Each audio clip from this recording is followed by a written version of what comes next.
ఈ విషయాన్ని ఎందుకు మీ దృష్టికి తీసుకురావాల్సి వస్తుందంటే, ఇవాళ ఆయన రాసినాడు గదా! తన వీకెండ్ కామెంట్‌లో చౌదరి గారు. అంటే కేసీఆర్ పరిపాలన అది ఇది మళ్ళీ ఇన్ని జేసినా గాని, రేవంత్ రెడ్డిలో ఎన్ని లోపాలున్నా ఇమ్మీడియేట్‌గా మళ్ళీ కేసీఆర్‌కి భవిష్యత్తు ఉంటదా? వ్యవహారం ఎట్లా జరుగుతుందనేదని మనం చెప్పినాం ఆల్రెడీ. మళ్ళా నిన్నటి ఇంటర్వ్యూలో గూడా ఇదే విషయం చెప్పడం జరిగింది. సో సోషల్ మీడియాలో మనం క్లియర్‌గా చూపెట్టినాం. ముఖ్యంగా ఖమ్మంలో పొంగులేటి శ్రీనివాసరెడ్డి ప్రాంతాల్లో గాని, ఇతర ప్రాంతాల్లో గాని ప్రజలు ఎట్లా తిరగబడినారు అని. తర్వాత ఈ ఇందిరమ్మ ఇళ్ల విషయంలో జరిగిన తలొగ్గి నిర్ణయాన్ని మార్చుకొని ఇంకొక నిర్ణయం తీసుకునే దిశగా ఆలోచిస్తున్నారని కూడా అనిపించట్లేదు. ఇది బోగస్ కావాలని ఫార్మా అంటే ఫార్మా కాదు ఇండస్ట్రియల్ అనే దానికి వచ్చారు వాళ్ళు. ఫస్ట్ ఫార్మా అన్నారు, జనం దిగబట్టి ఇండస్ట్రీ అన్నారు. లెక్క ఉందా, నా దగ్గర లెక్క ఉందా? ఈ విషయాన్ని మనం మాట్లాడాలి.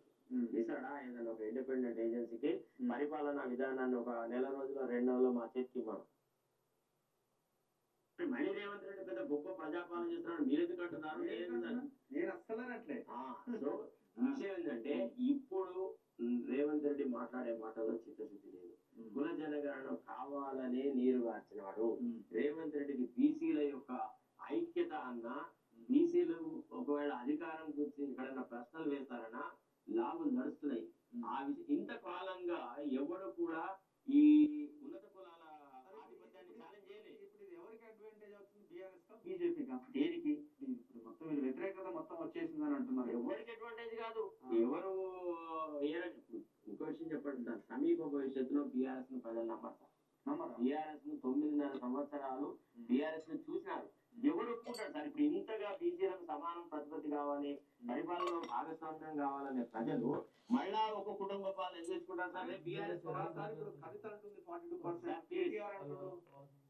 నిన్న మీరు ప్రశ్న కాదు చేస్తున్నారు. కొట్లాడండి అని. మీరు ప్రశ్న కాదు చేస్తున్నారు. నేను చెప్పేది వినండి. ఇప్పుడు బీసీలు అందరూ ఐక్యమైనారు. ఎస్సీలందరూ ఒక రకంగా మాట్లాడుతున్నారు. కేటగరైజేషన్ జరగాలని మందకృష్ణ మాదిగ అనుకోండి, మాలలు అనుకోండి, ఇతరులు అనుకోండి, వీళ్ళందరూ మా జనాభా రేట్ల ప్రకారంగా జనాభా నిష్పత్తిలో కూడా మాకు పరిపాలనలో భాగస్వామి కావాలా అంటున్నారా? ఈ రకమైనటువంటి ప్రజల చైతన్యం వచ్చిందా లేదా? ఇట్లాంటి ప్రజలు మళ్ళీ బీఆర్ఎస్ కి పరిపాలనకు రావాలని ఎందుకు అనుకుంటారు? బీఆర్ఎస్ పరిపాలన కోసం ఎవరు వస్తారు?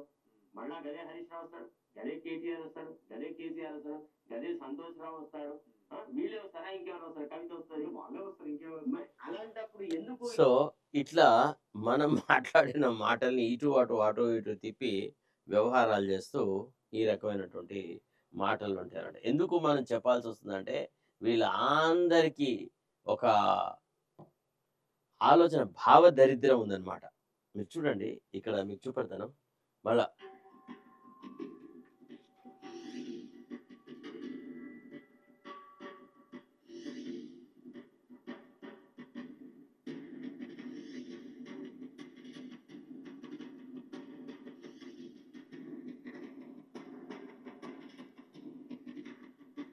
ఇప్పుడు తెలంగాణలో నెలకొన్న పరిస్థితుల విషయానికి వద్దాం. కాంగ్రెస్ పాలనను ఏడాదిగా గమనిస్తున్నాను. నేను కొడితే మామూలుగా ఉండదు, గట్టిగా కొడతాను అని మాజీ ముఖ్యమంత్రి కేసీఆర్ ఇటీవలే రేవంత్ రెడ్డి సర్కారును హెచ్చరించారు. రేవంత్ రెడ్డి కూడా ఇందుకు తగు విధంగానే స్పందించారు. నువ్వు గట్టిగా కొట్టేది ఏమిటి, ఫుల్లా హాఫా అని వేరే అర్థంలో సెటైర్ వేశారు. ఈ సెటైర్లు వినడానికి బాగుంటాయి కానీ ప్రజలను మాత్రం సంతృప్తి పరచవు. రేవంత్ రెడ్డి నాయకత్వంలో కాంగ్రెస్ ప్రభుత్వం ఏర్పడి 15 మాసాలు అవుతోంది. కేసీఆర్ అన్నారని కాదు గాని ప్రజల్లో ప్రభుత్వం పట్ల అసంతృప్తి మెల్లగా వ్యాపిస్తోంది. ఇందుకు అనేక కారణాలు ఉన్నాయి.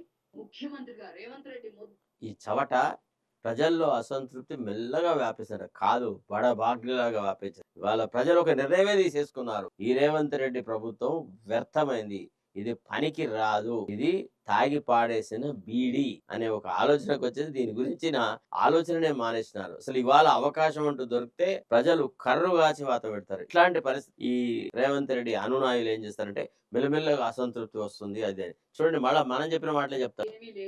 సో మనం ఇదే విషయాన్ని ఏం చెప్పినాము, కేసీఆర్ పాలన అని అంటే ఒక రైతు బంధు గురించి మాట్లాడచ్చు, ఒక కళ్యాణ లక్ష్మి గురించి మాట్లాడచ్చు, ఒక ఇరిగేషన్ ప్రాజెక్ట్ గురించి మాట్లాడ మంచో చెడ్డో కొంత ఇరిగేషన్ వసతులు పెరిగినాయి. తర్వాత ఒక మిషన్ కాకతీయ, ఆ మిషన్ భగీరథ, ఇట్లాంటి కొన్ని కార్యక్రమాలే. సరే వాటి అమలులో కొన్ని లోపాలు అటు ఇటు జరిగినా ప్రజల లోపల కొంత ఆసక్తిత పెరిగింది. ఈ రైతు బంధు అనేది ఒక రకంగా ఒక గణనీయమైనటువంటి ఒక స్టెప్. దానివల్ల పూర్తిగా రైతులకు చాలా ఆత్మీయుడిగా కేసీఆర్ ప్రాజెక్ట్ కాబట్టి ఇట్లాంటి విషయాలను మనం చాలా నిష్కర్షగా చెప్పినాం. ఎందుకంటే మనం ఈనాడు ఈ ఛానల్లో విశ్లేషణ చేసేప్పుడు ఏ వ్యక్తి మీద అనవసరమైనటువంటి కోపంతో గాని, ఇంకో వ్యక్తి పట్ల అనవసరమైనటువంటి ప్రేమ గాని ప్రదర్శించే పని మనం చెయ్యం. వాస్తవాలుగా మాట్లాడమే దృక్కోణం. సో మనం చెప్పినాం, ఈ రకంగా ఈయన పరిపాలనకు ఇవి గీటిరాళ్ళు, ఈ రకంగా ఉంటుంది, ఈ రకంగా ప్రజల మనోభావాలు ఉన్నాయి అనేటువంటి విషయం చెప్పినాం. అటనే రేవంత్ పాలన ఒట్టిగా నీటి మీద రాతల్లాగా ఉంది.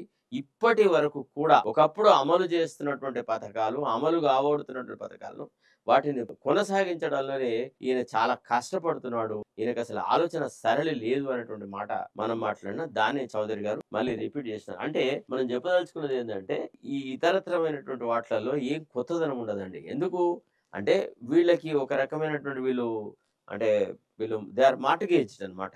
ఒక రకంగా రుణపడి ఉన్నారు. ఇప్పుడు ప్రభుత్వ పరంగా ఇన్ని ఫుల్ పేజ్ యాడ్స్ వస్తాయి. ఆంధ్రజ్యోతిలో కానీ, ఈనాడులో కానీ, ఈ పత్రికల్లో ఈ ఫుల్ పేజ్ యాడ్లు ఎందుకు ఇస్తున్నారు అంటే వీళ్ళు ప్రతిసారి ప్రభుత్వాన్ని మంచిగా ఉన్నట్టుగా ప్రజలను తప్పుదో పట్టిస్తూ వార్తా కథనాలు రాయడం, అది ఇది చేయడం చేస్తుంటారు. కాబట్టి వీళ్ళకి ఆ అడ్వర్టైజ్మెంట్స్ వస్తాయి. సోషల్ మీడియాకి అట్లాంటి అప్లికేషన్ ఏం లేదు. ఎందుకంటే మనకు వాడి నుంచి వచ్చే యాడ్ లేదు, వాడి నుంచి వచ్చేటువంటి డబ్బుల సంపాదన లేదు. మనంగా ఆధారపడతాం కాబట్టి సోషల్ మీడియా చాలా నిష్కర్షగా, నిజాయితీగా ఏ విషయాలున్నా అది చెప్తుంది. అది నేనే కావచ్చు, రఘు కావచ్చు, ఇతరమైన ఛానల్ కావచ్చు. వాస్తవాలు చెప్పడంలో మాకెంతైతే ధైర్యం ఉంటుందో, మాకెంతైతే నిబద్ధత ఉంటుందో ప్రజల పట్ల వీళ్ళకు ఉండదన్నమాట. అందుకే ఇవాళ ప్రజలందరూ సోషల్ మీడియా మీద ఆధార